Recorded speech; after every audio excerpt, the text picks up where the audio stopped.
Hi guys, welcome back to mister ice hour. இன்னைக்கு நான் உங்களுக்காக என்ன படம் எடுத்துட்டு வந்திருக்கிறேன் தெரியுமா? 2021 ரிலீஸ் ஆன குங்ஃபூ கேர்ள்னு ஒரு சூப்பரான ஆக்ஷன் படத்தை தான் எடுத்துட்டு வந்திருக்கிறேன். ஸோ ஒன்லைனர் என்னன்னு பார்த்தீங்கன்னா, நம்ம ஹீரோயினுக்கு வந்து இந்த குங்ஃபூலாம் ரொம்பவே பிடிக்கும். அதே டைம்ல ஹீரோயினுடைய ஸ்கூல்ல ஒருத்தன் நம்ம ஹீரோயினை வாண்டடா வம்பிழுத்துட்டே இருப்பான். ஏன்னா அவன் வந்து குங்ஃபூ மாஸ்டர் போல. ஆனா அவனுக்கு தெரியாது நம்ம ஹீரோயின் வந்து கேம் உலகத்துக்குள்ளேயே போய் குங்ஃபூ வந்து நிறைய பிராக்டிஸ் எடுத்திருக்காங்கன்றது. ஸோ கடைசியில் என்னாச்சு, நம்ம ஹீரோயின் கிட்ட வச்சுக்கிட்ட எல்லாத்தையுமே நம்ம ஹீரோயின் என்னெல்லாம் பண்ணா, அந்த கேம்குள்ள போன ஹீரோயின் அங்க இருக்கிற பிரச்சனை எல்லாம் எப்படி சால்வ் பண்ணா அப்படின்ற கதையெல்லாம் வித்தியாசமா சொல்லியிருப்பாங்க. சரி, வாங்க டைம் வேஸ்ட் பண்ணாம டைரக்டா கதைக்குள்ள போயிடலாம். அப்படி போறதுக்கு முன்னாடி முடிஞ்ச ஒரே ஒரு லைக் மட்டும் தட்டி விட்டுருங்க. படத்தோடைய ஸ்டார்டிங் சீன்லயே நம்ம ஹீரோயினை தான் காட்டுறாங்க. ஹீரோயினோட பேரு ஜாமன். ஹை ஸ்கூல் படிச்சுட்டு இருக்கிற நம்ம ஹீரோயினுக்கு இந்த மார்ஷியல் ஆர்ட்ஸ்ல எல்லாம் ரொம்பவே இன்ட்ரெஸ்ட் அதிகம். அது போக இவர் தான் ஹீரோயினோட அப்பா. இவர் வந்து ஒரு ரெஸ்டாரண்ட் வச்சிருக்காரு. காலையில ஃபுல்லா ரெஸ்டாரண்ட்ல ஒர்க் பண்ணுவாரு. நைட் ஃபுல்லா உட்காந்து ஒரு கேம் டெவலப் பண்ண ட்ரை பண்ணிட்டு இருக்காரு. ஏன்னா ஹீரோயினோட அப்பாவுக்கு இந்த கேம் டெவலப் பண்றதுன்னா ரொம்பவே பிடிக்கும் போல. ரொம்ப வருஷமா கஷ்டப்பட்டு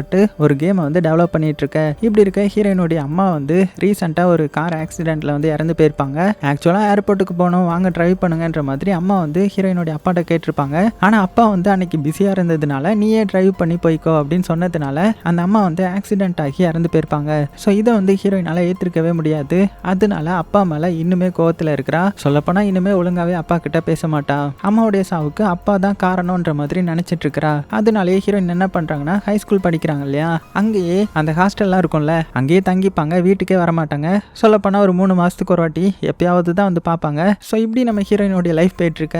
இந்த ஸ்கூல்லையும் நம்ம ஹீரோயினுக்கு நிம்மதி கிடையாது. ஏன்னா இங்க ஒரு திமிரு பிடிச்ச பையன் இருப்பான். அவன் எப்போதுமே எல்லாரையுமே புள்ளி பண்ணிட்டு இருப்பான், முக்கியமா நம்ம ஹீரோயினை. ஏன்னா நம்ம ஹீரோயினுக்கு கொஞ்சம் மார்ஷியல் ஆர்ட்ஸ்லாம் தெரியும் இல்லையா, அதனால ஹீரோயினை எப்போதுமே வம்பு கிழத்துட்டு இருப்பான். இப்படி இருக்க ஒரு நாள் என்ன ஆகுதுன்னா, அந்த திமிரு பிடிச்ச பையன் ஹீரோடைய அப்பா ஒரு ரெஸ்டாரண்ட் வச்சிருக்காங்கல்ல, அங்க வந்து நல்லா சாப்பிட்டுட்டு காசு கொடுக்க மாட்டேன்ற மாதிரி அடம் பிடிச்சிட்டு இருக்கிறான். என்னன்னு கேட்டா, இந்த மாதிரி சாப்பாடு வந்து நல்லாவே இல்லை, ரொம்பவே ஸ்பைசியா இருந்துச்சு, இதெல்லாம் எவன் சாப்பிடுவான் அப்படின்னு சொல்லிட்டு பயங்கரமா கத்திட்டு இருக்கிறான். ஆனா பிளேட் எல்லாம் பார்த்தா நல்லா எல்லாத்தையுமே கடிச்சு நொறுக்கி தின்னு வச்சிருக்கான். ஸோ இதை பார்த்த நம்ம ஹீரோயின் அங்க வந்து, டேய் உனக்குலாம் அறிவு இருக்கா, கொஞ்சோண்டு சாப்பிட்டுட்டு நீ இதை சொல்லியிருந்தா கூட நான் ஏத்திருந்திருப்பேன். ஆனா அங்க பாரு, பிளேட்டே கொஞ்சம் விட்டா சாப்பிட்டுருவ போல, அந்த அளவுக்கு தின்னு வச்சுட்டு இப்ப காசு தர மாட்டேங்கியா, உனக்குலாம் அசிங்கமாவே இல்லையா அப்படி இப்படின்னு கேள்வி கேட்க, இதனால இந்த திமிரு பிடிச்ச பையனுக்கு ரொம்பவே கோவமா எடுத்து காசை எடுத்துட்டு நம்ம ஹீரோயின் கிட்ட கொடுத்துட்டு கோவமா அங்கிருந்து கிளம்பிட, ஹீரோயினும் காசு அப்பாட்ட கொடுத்துட்டு, அப்பா மன்னிச்சிருங்க, என்னுடைய ஸ்கூல் பையன் தான் இது அப்படின்ற மாதிரி மன்னிப்பு கேட்கிறா. இப்படி இருக்க அடுத்த நாள் ஸ்கூலுக்கு வந்தா அந்த திமிரு பிடிச்ச பையன் சும்மா இருப்பானா, ஹீரோயின் எப்படியாவது வம்புக்கு இழுக்கணும் அப்படின்னு சொல்லிட்டு ஹீரோயினுடைய ஃப்ரெண்டோடைய தம்பிக்காரன் ஒருத்தன் இருப்பான். அவனை வேணுக்குனே காலை வச்சு தடுக்கி கீழே விழ வச்சிட்டான். ஸோ இதை நோட் பண்ண நம்ம ஹீரோயின் தம்பி கிட்ட, நீ கவலைப்படாத, அவனை நான் பாத்துக்கிறேன் அப்படின்னும் போது தம்பிக்காரன், இல்ல இல்ல நீங்க எதுவும் பண்ண வேணாம், அது தெரியாம தானே நடந்துச்சு அப்படின்ற மாதிரி சொல்லுவான். ஆனா ஹீரோயின் வந்து அதெல்லாம் கேட்காம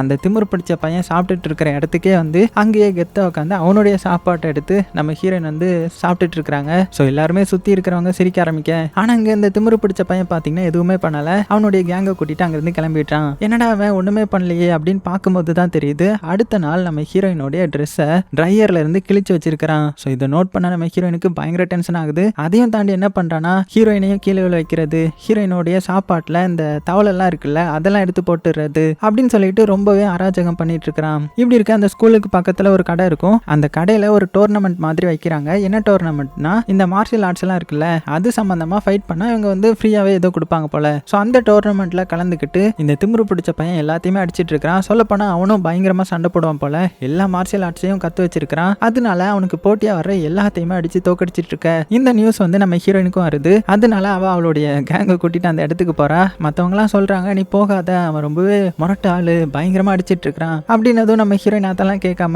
அவன் முன்னாடி வந்து நின்று, என் கூட நீ சண்டைக்கு வரியா அப்படின்னு கேட்கும்போது அவன் ஃபர்ஸ்ட் பார்த்து சிரிக்கிறான். ஆனா நம்ம ஹீரோயின் வந்து, வா பெட் கட்டிக்கலாம், ஒருவேளை நான் ஜெயிச்சிட்டேன்னா நீ பொண்ணுங்க ட்ரெஸ் போட்டு ஸ்கூலுக்கு வரணும், என்ன டீல் ஓகேவா அப்படின்னு கேட்கும்போது அவனுக்கு கோவம் வந்துருது. ஓ அப்படியா, என்கிட்டே நீ போட்டிக்கு வரியா, சரி ஓகே அப்படின்னா நானும் பெட்டு கட்டிக்கிறேன். என்ன தெரியுமா, நான் ஜெயிச்சிட்டேன்னா நீ உன் முடிய கட் பண்ணிட்டு பசங்களுடைய ட்ரெஸ்ஸை போட்டு தான் ஸ்கூலுக்கு வரணும், ஓகேவா அப்படின்னதும் ஹீரோயினும் சரின்னு சொல்லிட்டாங்க. ஸோ 2 பேருக்கும் சண்டை ஸ்டார்ட் ஆகுது. மாத்தி மாத்தி பயங்கரமா அடிச்சுக்கிறாங்க. நம்ம ஹீரோயினையும் சாதாரணமா பார்த்தா ஹீரோயினும் பயங்கரமா சண்டை போடுறா. பயங்கரமான மூவ்மெண்ட்லாம் போட்டு பயங்கரமா அட்டாக் பண்ணிட்டு இருக்க. என்னதான் இருந்தாலும் அந்த திமிரு பிடிச்ச பையன் ரொம்பவே ஸ்ட்ராங்கா இருக்கிறதுனால கடைசியில நம்ம ஹீரோயினை வயிற்றுலயே குத்தி எப்படியோ கீழே உள்ள வச்சு ஜெயிச்சிட்டான். அவளை தான் நம்ம ஹீரோயினுக்கு அசிங்கமா போயிடுச்சு. எல்லாரும் முன்னாடியும் அவன் கத்திரிக்கோளையும் கொடுத்து, ஒழுங்கு மரியாதையா முடிய வெட்டிக்கோ இல்லைன்னா அவ்வளோ தான் அப்படின்னும் போது நம்ம ஹீரோயினுக்கு என்னதான் கஷ்டமா இருந்தாலும் சொன்ன வாக்க காப்பாற்றணும் இல்லையா, அதனால முடியையும் வெட்டிக்கிறாங்க.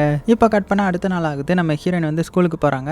ஆனா அந்த திமிரு பிடிச்ச பையன் சும்மா விடுவானா, ஹீரோயினை பார்த்து பயங்கரமா கிண்டல் அடிக்கிறான். நம்ம ஹீரோயினும் எவ்வளவு எவ்வளோ நேரம் தான் பொறுப்பாங்க. ஒரு கட்டத்துக்கு மேலே பயங்கரமாக கோவம் வந்து அவனை அட்டாக் பண்ண போக 2 பேரும் சண்டை போட ஆரம்பிக்கிறதுக்குள்ளேயே கரெக்டாக டீச்சர் வந்து 2 பேரையும் தடுத்துடுறாங்க. கட் பண்ணால் நம்ம ஹீரோயின் பிரின்சிபல் ஆஃபீஸில் இருக்கிறா. அவர் என்ன பண்ணிடுறாருன்னா வேகமாக ஹீரோயினுடைய அப்பாவுக்கு தான் கால் பண்ணிடுறாரு. கால் பண்ணி இந்த மாதிரி உங்கள் பொண்ணு இங்கே சண்டை போட்டுட்டு இருக்கா, அதனால நீங்கள் வந்து மீட் பண்ணுங்க, இல்லைனா டிசி வாங்கிட்டு போயிடுங்க அப்படி இப்படின்னு திட்டிட்டு இருக்க. அப்பா வந்து ரொம்பவே கஷ்டப்பட்டுறாரு. இருந்தாலும் ரொம்பவே அமைதியாக அந்த பிரின்சிபால் கிட்ட பேசுகிறாங்க. இங்கே பாருங்க, நான் என்னுடைய பொண்ணை அவளுக்கு பிடிச்ச மாதிரி வளர்க்கல, அவளுக்கு என் மேலே பயங்கர கோவம் இருக்குது, அதனால தான் இவன் இந்த மாதிரி டிஃப்ரெண்ட்டாக பிஹேவ் பண்ணுவா, ஆனால் அவளை மன்னிச்சிருங்க, இந்த ஒரு வாட்டி மட்டும் எப்படியாவது மன்னிச்சு விட்டுருங்களேன் அப்படின்ற மாதிரி ரொம்பவே கெஞ்சவும் இந்த பிரின்சிபலும் பார்த்தீங்கன்னா வேற வழி இல்லாமல் அப்படியே மன்னிச்சு விட்டுறாங்க. ஆனால் பயங்கரமாக வார்ன் பண்ணி விட்டுறாங்க. இந்த மாதிரி இனிமேல் நீ எந்த ஒரு பிரச்சனை பண்ணாலுமே உன்னை இந்த ஸ்கூலை விட்டு தூக்கிடுவோன்ற மாதிரி பயங்கரமாக வார்ன் பண்ணி விட்டுறாங்க. ஸோ கட் பண்ண அடுத்தது நம்ம ஹீரோயின் ரொம்பவே சோகமாக இருக்கிறா. லஞ்சுக்கு சாப்பிடலான்ற மாதிரி கேண்டீனுக்கு போனால் அங்கே கொஞ்சம் பொண்ணுங்க நம்ம ஹீரோயினை பிளாக் பண்ணுறாங்க. இங்கெல்லாம் நீ சாப்பிட வரக்கூடாதுன்ற மாதிரி மிரட்டுறாங்க. ஸோ என்னன்னு பார்த்தா இவங்களும் அந்த திமிரு பிடிச்ச பையனுடைய கேங்கில் சேர்ந்துட்டாங்க போல. அங்கேருந்து நம்ம ஹீரோயினையே இந்த மாதிரி பண்ணிட்டு இருக்க உடனே ஃப்ரெண்டு பொண்ணு பயங்கர கோவத்தில், உங்களுக்குலாம் அறிவே இல்லையா, அவன் எவ்வளோ மோசமானவனு தெரிஞ்சுமே அவன்கிட்ட போய் சேர்ந்துருக்கீங்களேன்ற மாதிரி பயங்கரமாக திட்டிட்டு இருக்கும்போது நம்ம ஹீரோயின் பார்த்தீங்கன்னா சரி ஓகே நம்ம எதுவும் சண்டை போட வேணாம், சண்டை போட்டால் தானே பிரச்சனை, நான் அங்கேருந்து கிளம்புறேன் அப்படின்னு சொல்லிட்டு மெல்ல அங்கேருந்து அப்படியே கிளம்பிட்டாங்க. ஸோ அப்படியே சோகமாக வீட்டில் இருக்கும்போது அவளுடைய அப்பா வந்து கால் பண்ணுறாங்க. என்னம்மா எப்படி இருக்க, அவங்ககிட்ட பேசி ரொம்ப நாள் ஆச்சு, அது போக நீ வீட்டுக்கு வந்து ரொம்ப நாள் ஆச்சு, நீ இன்னைக்கு வீட்டுக்கு வரியா அப்படின்ற மாதிரி கேட்கும்போது நம்ம ஹீரோயினுக்கும் இங்கே வந்து அந்த அளவுக்கு இன்ட்ரெஸ்ட் இல்லை இல்லையா, அதனால சரி ஓகே நான் வரேன்ற மாதிரி சொல்லிட்டாங்க. ஸோ அப்பாவுக்கு ரொம்பவே சந்தோஷம். உடனே இன்வெஸ்டர்ஸ்க்கும் கால் பண்ணுறாரு. கால் பண்ணி இந்த மாதிரி நான் பல வருஷமாக உட்காந்து ஒரு சூப்பரான கேமை வந்து கண்டுபிடிச்சிட்டேன், ஒரு விர்ச்சுவல் கேம், ஸோ அதை வந்து நீங்கள் டெஸ்ட் பண்ணி பார்க்கணும், இன்னைக்கு என்னுடைய வீட்டுக்கு வரீங்களான்ற மாதிரி கேட்குறாங்க. அவங்களும் பார்த்தீங்கன்னா சரின்ற மாதிரி சொல்லிட்டாங்க. கட் பண்ணால் ஹீரோயினை தான் காட்டுறாங்க. ஹீரோயின் அவளுடைய அம்மாவை நினச்சி பார்க்குறா. ஏன்னா அவளுடைய அம்மா மூலமாக தான் நம்ம ஹீரோயின் வந்து குங்ஃபூலாம் கற்றுட்டு இருந்திருப்பா. ஏன்னா அவங்க அம்மாவுக்கு தன்னுடைய பொண்ணை ஒரு பெரிய குங்ஃபூ வீராங்கனையாக மாற்றணுன்றது ஆசை போல, அதனால எப்போ பார்த்தாலுமே ப்ராக்டிஸ் கொடுத்துட்டே தான் இருப்பாங்க. ஸோ அதெல்லாம் நினச்சி பார்த்துட்டு அப்படியே நேராக வீட்டுக்கு வரா. வீட்டுக்கு வந்து பார்த்தா அப்பா ரொம்ப வெல்கம் பண்ணுறாரு. வாமா ரொம்ப நாள் ஆச்சு உன்னை பார்த்து, எப்படி இருக்க அப்படின்ற மாதிரி கேட்கும்போது ஆனால் இவ பெருசாக எதுவும் ரியாக்ட் பண்ணாமல் நல்லா இருக்கேன் அப்படின்னும் போது ஏன் இப்போ கோவப்படுற, கொஞ்சம் சிரித்து பதில் சொல்லலாம்ல அப்படின்னதும் இந்த சிரிப்பு போதுமா அப்படின்னு சொல்லிட்டு நக்கெல்லாம் சிரித்து காமிச்சிட்டு அங்கேருந்து அப்படியே கிளம்பும்போது மறுபடியும் அப்பா வந்து அம்மா உன்னுடைய முடிக்கு என்னாச்சு, அதை கட் பண்ணிட்டியா அப்படின்னு கேட்கும்போது ஹீரோயின் வந்து அதை வந்து மறைச்சிடுறாங்க. அது போக சின்ன வயசுலலாம் நீ நல்ல பொண்ணா தானே இருந்த, இப்போ கிளாஸுக்கு போய் என்ன சேட்டை பண்ணிட்டு இருக்கிற அப்படின்னு கேட்கும்போது ஹீரோனுக்கு கோவம் வந்துடுது. அப்பா எதுவுமே தெரியாமல் பேசிட்டு இருக்கிறாருன்னு சொல்லிட்டு என்ன சொல்லிட்டானா, இந்த மாதிரி அம்மா மட்டும் இருந்தால் நல்லா இருந்திருக்கும், உங்களால் தானே அம்மா இறந்து போனாங்க அப்படி இப்படின்னு சொல்லிட்ட. ஹீரோயினுடைய அப்பாவுக்கு ரொம்பவே கஷ்டமாயிடுது. எதுவுமே பேசாமல் அங்கேருந்து எந்திரிச்சு போய்ட்றாரு. அவர் போனதுக்கப்புறம் நம்ம ஹீரோயின் அந்த ரூமை சுற்றி பார்க்குறா. அதாவது இது அவளுடைய அப்பாவுடைய ரூம் தான். அப்படி சுற்றி பார்க்கும்போது ஒரு வித்தியாசமான நெக்லஸ் இருக்கிறதையும் பார்க்குறா. என்ன நெக்லஸ் இது அப்படின்னு அதை பார்த்துட்டு சைடில் பார்த்தா நிறைய கம்ப்யூட்டர்ஸ் இருக்குது. அதே டைமில் ஒரு ஹெட்செட் மாதிரியான ஒன்று இருக்கவும் அதை எடுத்து என்னது இதுன்னு சொல்லிட்டு தலையில் மாட்டிக்கிறா. மாட்டின அடுத்த செகண்டே பார்த்தீங்கன்னா நம்ம ஹீரோயின் ஒரு கேமுக்குள்ளே போயிட்டாங்க.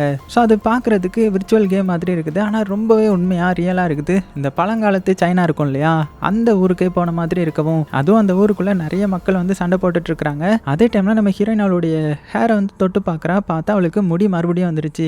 இந்த ஊர் எனக்கு ரொம்பவே பிடிச்சிருக்குது அப்படின்னு சைடில் பார்த்தா அந்த சைடு அந்த திமிரு பிடிச்ச பையன் நிற்பானா. அவளு தான் ஹீரோயினுக்கு எப்படி இருக்குன்னு பார்த்துக்கோங்க. அவன் பார்த்தா இப்போ அந்த வெள்ளை கலரில் ட்ரெடிஷ்னல் ட்ரெஸ்ஸை போட்டுக்கின்னு பயங்கரமாக சண்டை போட்டுட்டு இருக்கிறான். ஸோ போக போக தான் தெரியுது சண்டை போட்டுட்டு இருக்காங்க இல்லையா அந்த ரெட் கலர் சட்டை போட்டவங்க, அவங்க வந்து திருடங்க போல. அந்த திருடங்க கிட்ட இருந்து இந்த ஊர் மக்களுடைய சாப்பாட்டை காப்பாத்துறது தான் நம்ம திமிரு பிடிச்சவனுடைய வேலை போல. பரவாயில்லையே இங்கேயாவது நல்ல விஷயத்துக்காக சண்டை போடுறானேன்னு சொல்லிட்டு நம்ம ஹீரோயினும் கொஞ்சம் நல்ல விதமாக நினைக்கிறாங்க. அதே டைம்ல இவங்களும் உள்ள புகுந்து பயங்கரமா எல்லாத்தையுமே அட்டாக் பண்றாங்க. அந்த டைம்ல அந்த திருடங்களுடைய தலைவர் வந்துடுறாரு. அவரு பறந்து வந்து பயங்கரமா சண்டை போடுவாருன்னு பார்த்தா, ஆனா அவரை விட இந்த திமிரு பிடிச்சவன் நல்லா சண்டை போடுவான் போல. பயங்கரமா சண்டை போட்டு அவரையும் தோக்கடிச்சிட அவங்களும் பார்த்தீங்கன்னா பயத்தில் அங்கிருந்து ஓடி போயிடுறாங்க. ஸோ கடைசியாக அவங்க திருடிட்டு போக பார்த்ததை எடுத்து அந்த ஃபார்மர் கிட்ட கொடுத்ததும் அவரும் ரொம்பவே சந்தோஷப்படுறாரு. அடுத்தது உடனே நம்ம ஹீரோன் என்ன பண்றான்னா வேகமா அந்த திமிரு பிடிச்சவனை மீட் பண்ணி நீ எப்படி இந்த கேமுக்குள்ள வந்து அப்படின்னு கேட்கும்போது, ஆனா அவன் வந்து பாத்தீங்கன்னா என்னது இது கேமா, என்ன பேசுற நீ, கேம்னா என்னது அப்படின்ற மாதிரியே கேள்வி கேட்க இப்பதான் நம்ம ஹீரோனுக்கும் புரியுது இந்த திமிரு பிடிச்சவன் இந்த கேமுக்குள்ளே இருக்கிற ஒரு கேரக்டர் போல, இந்த கேமுக்குள்ள நடக்கிற ஸ்டோரி லைன் தான் இது போல.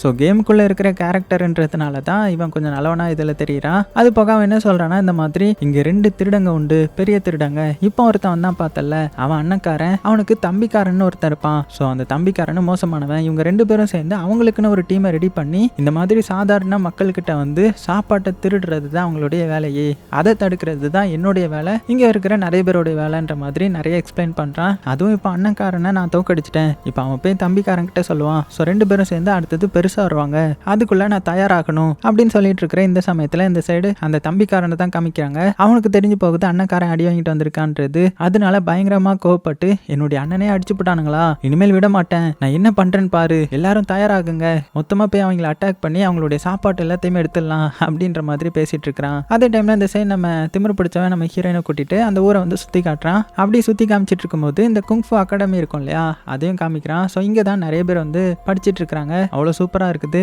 அதுவும் பழங்காலத்து முறையா இருக்குது இல்லையா, அதனால நம்ம ஹீரோயின் அப்படியே ரொம்பவே சந்தோஷப்படுறாங்க. அப்போ அந்த இடத்துல ஒருத்தனை மீட் பண்றாங்க. இவன் யாருன்னா இவனும் அந்த ஸ்கூல்ல சேர்ந்தவன் தான். நம்ம ஹீரோயினை கிண்டல் அடிக்கிறவன் இங்க வந்து கொஞ்சம் நல்லவனா இருக்கிறான். இவனை நம்ம ஃப்ரெண்டுக்காரனே கூப்பிடலாம். அது போக அந்த மார்ஷியல் ஆர்ட்ஸோடைய டீச்சர் இருக்காங்கல்ல, அவங்கள பார்க்கறதுக்கு நம்ம ஹீரோயின் அவளுடைய ஸ்கூல்ல இருக்கிற பிரின்சிபல் மாதிரியே இருக்குது. ஸோ இவங்களெல்லாம் சுத்தி சுத்தி பார்க்க நம்ம ஹீரோயினுக்கு ஐயோ இவங்களாம் கெட்டவங்க போலன்ற மாதிரி கத்த ஆரம்பிச்சிட. ஸோ எல்லாருமே ஒன்று கூடிடுறாங்க. அதுக்கப்புறம் தான் தெரியுது நம்ம ஹீரோயின் வந்து இந்த இடத்துக்கு வந்திருக்கிற புது பொண்ணுன்ற மாதிரி. உடனே ஹீரோயின் கிட்ட சரிமா அப்போ நீங்க கொஞ்சம் ரெஸ்ட் எடுங்க அப்படின்னு ஹீரோயினை அங்க இருக்கிற ரூமுக்கு வந்து அனுப்பி விட்றாங்க. ஸோ நம்ம ஹீரோயினும் அங்க நல்லா சுத்தி பார்த்துட்டு இருக்கும்போது இந்த சமயத்துல இந்த திமிரு பிடிச்சவன் இருக்கான் இல்லையா, அவன் பார்த்தீங்கன்னா திடீர்னு மயக்கம் போட்டு விழுந்துடுறான். ஸோ உடனே என்ன பண்றாங்கன்னா வெளியில இருக்கிற மக்கள் எல்லாருமே பயங்கரமா கத்த ஆரம்பிக்கிறாங்க. என்னன்னு பார்த்தா ஒரு பொண்ணு பறந்து வந்து இறங்குறா. ஸோ இவ தான் இந்த இடத்துல ஒரு டாக்டர் மாதிரி போல வந்து எல்லாத்துக்கும் ட்ரீட்மெண்ட் பண்ணுவா. இப்பவும் பார்த்தீங்கன்னா பறந்து வந்து நம்ம திமிரு பிடிச்ச பையனுக்கு ட்ரீட்மெண்ட் பண்ண அவனும் பார்த்தீங்கன்னா சரியாகிட்டான். அது போக மறுபடியும் நம்ம ஹீரோயினை கூப்பிட்டு ஊரெல்லாம் சுத்தி காமிச்சு நிறைய எக்ஸ்பிளைன் பண்ணிட்டு இருக்கிறான். அப்படி எக்ஸ்பிளைன் பண்ணிட்டு இருக்கும்போது இவங்க எல்லாருமே சேர்ந்து ஒரு இடத்துக்கு வராங்க. ஸோ ஒரு செட்டு மாதிரி இருக்குது. அந்த செட்டுக்குள்ள யார் இருக்கானா ஒருத்தர் அப்படியே உட்காந்து அமைதியா ஏதோ ஒரு தியானம் பண்ணிட்டு இருக்கிற மாதிரி இருக்கவும், யார் இது அப்படின்னு கேட்கும்போது தான் நம்ம டாக்டர் பொண்ணு இருக்கா இல்லையா, இவளை நம்ம ஃப்ரெண்டு பொண்ணுனே கூப்பிடலாம். அந்த ஃப்ரெண்டு பொண்ணு வந்து எக்ஸ்பிளைன் பண்ண ஆரம்பிக்கிறா. இது என்னுடைய அப்பா தான், பல வருஷமா இப்படிதான் அவர் தனிமையில இருக்கிறாரு. ஏன்னா என்னுடைய அம்மா வந்து இறந்து போன அன்னையில இருந்து இவங்க வந்து இப்படி மாறிட்டாங்க. இதுக்கு முன்னாடி எங்க அப்பா ஒரு டிராவலரா இருந்தாரு. எல்லா ஊருக்கும் டிராவல் பண்ணி அங்க இந்த திருடுறவங்க எல்லாம் இருப்பாங்கல்ல, அவங்களெல்லாம் அட்டாக் பண்ணி மக்களுக்கு ஹெல்ப் பண்றவரா இருந்தாரு. ஆனா கொஞ்சம் வருஷமா இப்ப தனிமையிலே இருக்க ஆரம்பிச்சிட்டாரு அப்படின்னு ரொம்பவே சோகமா சொல்ல, அடுத்தது பாத்தீங்கன்னா இவங்க எல்லாருமே போய் ட்ரைனிங் எடுக்க போறாங்க. அதாவது அந்த குங்ஃபு ட்ரைனிங் தான். அதுக்கு பயங்கரமா பிராக்டிஸ் பண்ணி பயங்கரமா வித்த காமிச்சு ரொம்பவே நல்லா பிராக்டிஸ் எடுக்கிறாங்க. அதுலயும் நம்ம ஹீரோயின் வந்து அந்த திமிரு பிடிச்சவன் கூட பிராக்டிஸ் எடுத்துக்கிறா. அவனும் பாத்தீங்கன்னா நல்லா பறந்து பறந்து சண்டை போடுவான். அதனால அவனுடைய டெக்னிக் எல்லாத்தையுமே நம்ம ஹீரோயினும் கத்துக்கிறாங்க. இப்படி இருக்க இந்த ஊருக்கு பாத்தீங்கன்னா திடீர்னு பஞ்சம் வர ஆரம்பிக்குது. ஏன்னா இங்க இருந்த நிறைய பொருட்களை வந்து அந்த திருட்டு பசங்க வந்து ஆட்டையை போட்டுட்டு போயிருப்பாங்க. ஸோ கொஞ்சம் மீதி தான் இருந்திருக்கும். இப்போ பஞ்சம் வர போறதுனால மக்கள்கிட்ட என்ன சொல்றாருன்னா அந்த ஊர் தலைவர், இந்த மாதிரி இனிமேல் 3 வேளை சாப்பிடாதீங்க, 2 வேளைக்கு மட்டும் சாப்பிடுங்க, நம்ம கிட்ட இருக்கிறது கொஞ்சோண்டு தானியங்கள் தான், அதை நம்ம சேமிச்சு வைக்கணும் அப்படி இப்படின்னு சொல்ல, இதனால இந்த மக்கள் எல்லாருமே ரொம்பவே கஷ்டப்படுறாங்க. இப்படியே போயிட்டு இருந்துச்சுன்னா கண்டிப்பா கொஞ்ச நாள்லயே அவங்க இறந்து போயிருவாங்கல்ல. அதனால ரொம்பவே ஃபீல் பண்ணிட்டு இருக்கும்போது நம்ம ஹீரோ அந்த ஃப்ரெண்டுக்காரன் அதுக்கப்புறம் அந்த திமிரு பிடிச்ச பையன்னு சொல்லிட்டு எல்லாருமே என்ன முடிவு எடுக்கிறாங்கன்னா, நம்ம ரகசியமா போய் அந்த திருடங்களுடைய இடத்துக்கே போகலாம். அவங்க ஒரு இடம் வந்து வச்சிருக்காங்கல்ல, அங்க போய் அவங்களுக்கே தெரியாம நம்ம கிட்ட இருந்து திருடிட்டு போன தானியங்களை நம்ம ஆட்டையை போட்டுடலாம் அப்படின்ற மாதிரி பிளான் போட்டு மொத்தமா 4 பேர் அந்த இடத்துக்கு போறாங்க. ஸோ அதுலயும் அந்த ஃப்ரெண்டுக்காரன் இருக்கான்ல, அவன் பைப் ஊசி மூலமா எப்படியோ ஊதி அதை வச்சு ஒருத்தரை மயக்கமாக்க வச்சு வேகமா பாத்தீங்கன்னா அந்த ஸ்டோரேஜ் ரூம்குள்ள போறாங்க. ஸோ இங்க தான் இவங்க இந்த ஊரு பக்கத்து ஊரு அப்படின்னு எல்லா ஊர்லயும் கொள்ளையடிச்ச பொருள் எல்லாம் இருக்கும். ஸோ அதெல்லாம் எடுத்துட்டு எப்படியாவது தப்பிச்சிடலாமான்னு பார்த்தா திடீர்னு அலாரம் சத்தம் அடிக்க ஆரம்பிக்குது. அந்த 2 அண்ணன்காரன் தம்பிக்காரன் இருப்பாங்கல்ல, அவங்க வந்து உஷாராக்கி யாரோ உள்ள வந்திருக்காங்க பிடிங்கன்ற மாதிரி ஆர்டர் போட்டுட. ஸோ எல்லாருமே துரத்தி வர ஆரம்பிக்கிறாங்க. ஸோ இதை பார்த்து இவங்க 4 பேரும் மிரண்டு போய் தப்பிக்கலான்ற மாதிரி ட்ரை பண்றாங்க. இருந்தாலும் ஒரு இடத்துல வந்து வசமா மாட்டிக்கிட்டாங்க. உடனே அந்த ஃப்ரெண்டு பொண்ணு என்ன சொல்றான்னா, இந்த மாதிரி நான் இவங்க எல்லாத்தையுமே சமாளிச்சிடுறேன், நீங்க வந்து இங்க இருந்து தப்பிச்சு போயிடுங்க, இல்லைன்னா 4 பேரையும் பிடிச்சிருவாங்க அப்படின்னு சொல்லிட்டு அவளே பாத்தீங்கன்னா வாண்டடா முன்னாடி போய் அவங்க கிட்ட மாட்டிக்கிறா. இந்த கேப் யூஸ் பண்ணி மிச்சம் இருக்கிற 3 பேரும் தப்பிச்சு வந்துடுறாங்க. ஸோ எல்லாத்துக்கும் கஷ்டமாயிடுது. அதனால எல்லாரும் என்ன பண்றாங்கன்னா, அந்த வில்லேஜோடைய ஹெட் மாதிரி இருப்பாங்கல்ல, அவங்க கிட்ட போய் நடந்தது எல்லாத்தையுமே சொல்லி நம்ம எப்படியாவது அந்த பொண்ணை காப்பாற்றணும், அந்த ஃப்ரெண்டு பொண்ணை அப்படின்னதும். ஆனா ஊர் தலைவர் என்ன சொல்றாருன்னா, இல்ல அது கஷ்டம், அது முடியாது, ஏன்னா நீங்க அங்க திருட போயிருக்கீங்க, இது இங்க ரூலுக்கே அகைன்ஸ்ட் ஆனது, நீங்க திருட போனா நீங்க தண்டனை அனுபவிச்சு தான் ஆகணும், ஸோ நாங்களும் அதில் வர முடியாதுன்ற மாதிரி ஸ்ட்ரிக்டா சொல்லிடுறாரு. ஸோ இதனால ஹீரோயினுக்கு என்ன பண்றதுனே தெரியல. இவங்களை காப்பாற்ற போய் தானே அந்த பொண்ணை வசமா மாட்டியிருப்பாங்க. அதனால என்ன பண்ணலாம் அப்படின்னு யோசித்து கடைசியா அவளுடைய அப்பாவுடைய ஞாபகம் வருது. அதான் அந்த ஃப்ரெண்டு பொண்ணுடைய அப்பா தனியா ஒரு செட்ல தனிமையா இருந்தார்ல, அவரை போய் மீட் பண்ணி இந்த மாதிரி பயங்கர மோட்டிவேட்டடா பேசுறா. இங்க பாருங்க உங்க பொண்ணு ஆபத்துல இருக்கிறா, நீங்க தான் வந்து காப்பாற்றணும், இந்த மாதிரி உங்களே நீங்க தப்பா புரிஞ்சு வச்சுக்கிறாதீங்க, நானும் என்னுடைய அப்பாவை இப்படிதான் ரொம்ப வருஷமா தப்பா புரிஞ்சுக்கிட்டேன், அவர் தான் என்னுடைய அம்மா செத்ததுக்கு காரணம்னு நினைச்சிட்டு இருந்தேன், அதே மாதிரியான தப்பை நீங்களும் பண்ணாதீங்க, வந்து உங்க பொண்ணை காப்பாத்துங்க, இல்லைன்னா அதையும் நினைச்சு நீங்க ரொம்ப ரொம்ப ஃபீல் பண்ணுவீங்க அப்படி இப்படின்னு எமோஷனலா பேச. ஆனா அது வேலைக்கு ஆகல போல. ஸோ வரமாட்டாரு அப்படின்னு சொல்லிட்டு ரொம்பவே ஃபீல் பண்ணிட்டு இருக்கும்போது திடீர்னு பாத்தீங்கன்னா அவர் பறந்து வெளியில வராரு. நம்ம ஹீரோயினுடைய மோட்டிவேஷனல் வந்து அவருக்கு கேட்டுருச்சு போல. ஸோ வெளியில வந்து சண்டைக்கு வந்து ரெடி ஆகுறாரு. அப்புறம் மொத்தமா எல்லாருமே அந்த திருடங்களுடைய பேஸுக்கு போறாங்க. அங்க போயிட்டு அவங்க எதிர்பார்க்காத டைம்ல அட்டாக் பண்ண இவரும் இப்போ புதுசா வந்திருக்காரு இல்லையா, ஸோ பறந்து சண்டை போட்டு எப்படியோ கடைசி அவருடைய பொண்ணை காப்பாத்திட்டாரு. ஸோ இப்போ அப்பாவும் பொண்ணு ஒன்று சேர்ந்துட்டாங்க இல்லையா, அதனால அங்க இருந்தே பார்த்தீங்கன்னா அப்படியே பறந்து அவங்களுடைய பழைய இது என்னது டிராவல் பண்ணி எல்லாருக்கும் போய் எல்லா திருடங்களையும் அழிக்கிறது தானே. ஸோ அந்த பயணத்தை தொடர்ந்துடுறாங்க. நம்ம ஹீரோயின் வந்து கொஞ்சம் இருங்க, இவங்க எல்லாத்தையுமே நம்ம முடிச்சு விட்டு போலாமே போது உங்க மேல எனக்கு நம்பிக்கை இருக்குது, ஸோ நீங்க 3 பேரும் சேர்ந்தா எதையும் சாதிக்கலாம்னு சொல்லிட்டு அங்கிருந்து கிளம்பிட்டாரு. கட் பண்ணா இங்க அந்த பொண்ணை காப்பாத்திட்டாங்க இல்லையா, அதனால மறுபடியும் எல்லாரும் வீட்டுக்கு வந்துட்டாங்க. இது தெரிஞ்ச இந்த தம்பிக்காரனை பார்த்தீங்கன்னா என்னுடைய இடத்துக்கே வந்து என்னுடைய ஆட்களை அடிச்சுட்டு நான் கடத்தி வச்சிருந்த பொண்ணையா தூக்கிட்டு போறீங்க, இனிமேல் ஒரு நிமிஷம் கூட வெயிட் பண்ணக்கூடாது, நம்ம அந்த ஊரை அட்டாக் பண்ணி மொத்த பொருளையும் ஆட்டை போகணுன்ற மாதிரி பேசிட்டு இருக்கிற இந்த சமயத்துல நம்ம ஹீரோயின் அதுக்கப்புறம் திமிரு பிடிச்ச பையன் ஃப்ரெண்டுக்காரன் 3 பேரையும் காமிக்கிறாங்க. அந்த 3 பேரும் கண்டிப்பா அவங்க அட்டாக் பண்ண வருவாங்க, என்ன ஸ்ட்ராட்டஜியை யூஸ் பண்ணலான்ற மாதிரி மூளையை கசக்கி பிழிஞ்சு யோசிச்சுட்டு இருக்காங்க. அந்த டைம்ல தான் நம்ம ஹீரோயினுக்கு அந்த டாலர் பத்தி ஞாபகம் வருது. அதாவது இந்த கேம்குள்ள வர்றதுக்கு முன்னாடி ஒரு நெக்லஸ் பார்த்திருப்பா இல்லையா, ஸோ அந்த நெக்லஸை இங்க சோல்ஜர் ஒருத்தன் போட்டிருக்கிறதையும் பார்த்துருந்துருப்பான். அப்படின்னா அந்த சோல்ஜர் போட்டிருக்கிற நெக்லஸ் எடுத்தா இந்த கேம் முடிஞ்சிடும், ஏன்னா இது ஒரு சாதாரண கேம் தான், ஸோ நம்ம ஜெயிச்சிடலாம் அப்படின்னு சொல்லிட்டு இவளுக்குள்ள இப்போ ஒரு புது தைரியம் வருது. அப்படியே கொஞ்ச நேரம் கழிச்சு காமிச்சா அண்ணனும் தம்பியும் பார்த்தீங்கன்னா அந்த இடத்துக்கு வந்துடுறாங்க. அதுல அண்ணன்காரன் கழுத்துல தான் அந்த நெக்லஸை போட்டிருக்கிறான். ஸோ அதை மட்டும் உருவிட்டாங்கன்னா இவங்க ஜெயிச்சிடலாம். அது போக இப்போ சண்டையும் ஆரம்பிக்க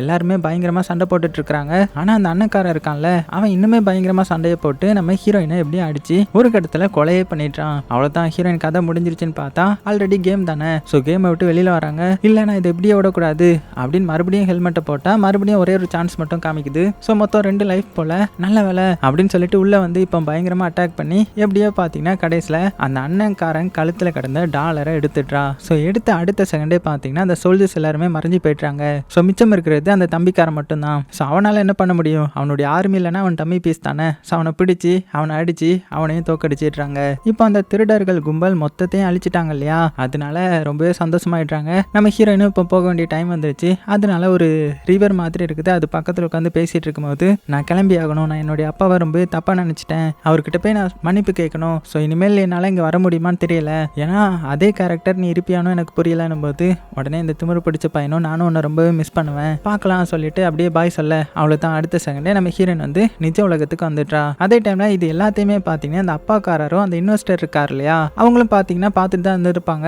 ஹீரோயின் கேம் விளையாடுறத ஃபுல்லுமே பார்த்து இருந்திருப்பாங்க போல வெளியில உட்காந்து. அதனால அப்பா ரொம்பவே சந்தோஷப்படுறாரு. பொண்ணை பாராட்டலான்னு போனா ஹீரோயினை பார்த்தீங்கன்னா அப்பாவை கட்டி பிடிச்சி ரொம்பவே ஃபீல் பண்ணி என்னை மன்னிச்சிருங்கப்பா, நான் உங்களை தப்பா நினைச்சிட்டேன், இதுக்கப்புறம் இப்படி நினைக்க மாட்டேன், உங்களை விட்டு எங்கேயுமே போக மாட்டேன் அப்படின்னு அவளுடைய தப்பை உணர்ந்து சாரி கேட்க அவ்வளோதான். இப்போ இவங்க 2 பேரும் ஒன்னாயிட்டாங்க இல்லையா. அதே டைம்ல அந்த இன்வெஸ்டரும் வந்து உங்க கேம் எனக்கு ரொம்பவே பிடிச்சிருக்குது, அதனால நான் உங்களுக்கு 10 மில்லியன் இன்வெஸ்ட் பண்ண போறேன் அப்படின்ற மாதிரி சொல்லிட அவ்வளோதான். இப்போ எல்லாத்துக்குமே ரொம்பவே சந்தோஷம். இப்போ கட் பண்ண அடுத்த நாள் ஸ்கூலுக்கு வராங்க. ஸ்கூலுக்கு வந்தா அந்த பிரின்சிபல் இருக்கார் இல்லையா, அவர் நம்ம ஹீரோயினையும் அந்த திமிரு பிடிச்சவனையும் கூப்பிட்டு இந்த மாதிரி பக்கத்து ஸ்கூல்ல ஒரு பெரிய காம்படிஷன் நடத்துறாங்க குங்ஃபூ சம்மந்தப்பட்டது, ஸோ அதில் நீங்கள் போய் சண்டை போட்டு ஜெயிக்கணும், நீங்கள் 2 பேரும் தான் நல்லா சண்டை போடுவீங்கன்னு கேள்விப்பட்டேன் அப்படின்னதும் இவங்க 2 பேரும் ஒத்துக்கிறாங்க. என்னதான் கேமுக்குள்ளே திமிரு பிடிச்சவனுடைய கேரக்டர் வேற மாதிரி இருந்தாலும் இங்கே பழைய மாதிரி தான் ரொம்பவே அரகண்டாக இருக்கிறான். ஸோ அதே மாதிரி பார்த்தீங்கன்னா கேம் நாளும் வருது. ஸோ காம்படிஷனும் ஸ்டார்ட் ஆக போகுது. ஹீரோயின் கேட்குற ஒரே வார்த்தை அப்பா வந்திருக்காங்களான்ற மாதிரி தான். ஆனால் அவங்க அப்பா இன்னுமே வரல போல. ஸோ அதனால ரொம்பவே சோகமாயிட்டான். ஸோ மொத்தம் இங்கே பார்த்தீங்கன்னா 2 குரூப் ஸ்டேஜ் நடக்கும். அதில் 2 பேர் ஃபைனல் வருவாங்க. அதில் ஒரு டிவிஷனில் நம்ம ஹீரோயினும் இன்னொரு இதில் அந்த திமிரு பிடிச்சவனும் கலந்துக்க. ஸோ 2 பேரும் ஒவ்வொரு இதுலேயும் பயங்கரமாக சண்டை போடுறாங்க. அதுலேயும் அந்த திமிரு பிடிச்சவன் பார்த்தீங்கன்னா அவனுடைய ஆப்போனன்ட்ஸ் எல்லாத்தையுமே கதற விட்டு கடைசி அப்படியே ஃபைனல் வந்துட்டான். இங்கே நம்ம ஹீரோயின் செமி ஃபைனலில் ஒரு பையன் கூட மோதுறா, பயங்கரமாக சண்டை போடுறா. எப்படியோ சண்டை போட்டு அவளும் பார்த்தீங்கன்னா ஃபைனலுக்கு வந்துட்டா. இப்போ ஃபைனல் நம்ம ஹீரோயினுக்கும் அந்த திமிரு பிடிச்ச பையனுக்கும். ஆல்ரெடி அந்த திமிரு பிடிச்ச பையன் நம்ம ஹீரோயினை தோக்கடிச்சவன் தானே, அதனால ரொம்பவே கான்ஃபிடென்ட்டாக இருக்கிறான். ஆனால் அவனுக்கு தெரியாது நம்ம ஹீரோயின் கேமுக்குள்ளெல்லாம் போய் ப்ராக்டிஸ் எடுத்துகிட்டு வந்திருக்காங்கன்றது. ஸோ சண்டையும் ஸ்டார்ட் ஆகுது. மாற்றி மாற்றி பயங்கரமாக அடிச்சுக்கிறாங்க. நம்ம ஹீரோயின் அடிக்கிற அடியெல்லாம் அவன் தடுத்துட்டு இருக்க, அவன் அடிக்கிற அடியெல்லாம் நம்ம ஹீரோயின் தடுத்துட்டு இருக்காங்க. ஒரு அடி கூட மேலே படலை. ஸோ அந்த ரவுண்டு முடியுது. என்னதான் அந்த ரவுண்ட் எண்ட் ஆனாலுமே இந்த திமிரு பிடிச்ச பையன் கோவத்தில் ஹீரோயினை அட்டாக் பண்ணிடுறான். ஸோ அதனால அவனுக்கு கொஞ்சம் பாயிண்ட்ஸையும் கம்மி பண்ணிடுறாங்க. இருந்தாலும் இவளை எப்படியாவது நாக் அவுட் பண்ணணும் அப்படின்ற ஒரு வெறியில் இருக்க இப்போ அடுத்த ரவுண்டும் ஸ்டார்ட் ஆகுது. ஸோ இதுலேயும் பயங்கரமாக சண்டை போடுறாங்க. மறுபடியும் ரூலை மீறி பின்னாடி வழியாக மண்டையிலேயே அட்டாக் பண்ணிட்டான். ஸோ அப்படியே சண்டை பயங்கரமாக போயிட்டு இருக்க ஒரு கட்டத்தில் நம்ம ஹீரோயின் என்ன பண்ணிடுறாங்கன்னா அவனை அடிச்சு மிதிச்சு அவனை எப்படியோ கீழே தள்ளி விட்டுறாங்க. ஸோ இதனால கோவமான அவன் என்ன பண்ணுறான்னா வேகமாக வந்து நம்ம ஹீரோயினுடைய காலை பிடிச்சி வேனுக்குனே பயங்கரமாக அட்டாக் பண்ணிடுறான். ஸோ ஹீரோயினும் கீழே விழுந்துடுறாங்க. இருந்தாலும் நான் கண்டிப்பாக அடுத்த ரவுண்டுக்கு போவேன் அப்படின்னு சொல்லிட்டு அடுத்த ரவுண்டுக்கும் பார்த்தீங்கன்னா ரெடி ஆகுறாங்க. ஆனால் இந்த டைம் பார்த்தீங்கன்னா அவன் ரொம்பவே கொடூரமாக யோசித்து பின்னாடி வழியாக வந்து மண்டையிலேயே அட்டாக் பண்ணிடுறான். அவ்வளோதான், ஹீரோயின் பொத்துன்னு கீழே விழுந்துடுறாங்க. அப்போ அங்கே பொம்மை வேஷம் போட்ட ஒருத்தர் மாஸ்க் எடுக்கிறாரு. யாருன்னு பார்த்தா அது ஹீரோயினுடைய அப்பா தான். ஸோ அவளுடைய கேம் கேமை பார்க்கறதுக்காக தான் இந்த மாதிரி வந்து இருந்திருப்பாரு. ஸோ அவரை பார்த்ததுமே நம்ம ஹீரோயினுக்கு மனசுக்குள்ள இன்னும் கொஞ்சம் தைரியம் வருது. இவ்வளோ நாள் பேசாம வச்சிருந்த கோவத்தை இப்போ இவன் மேலே காட்ட போறா போல.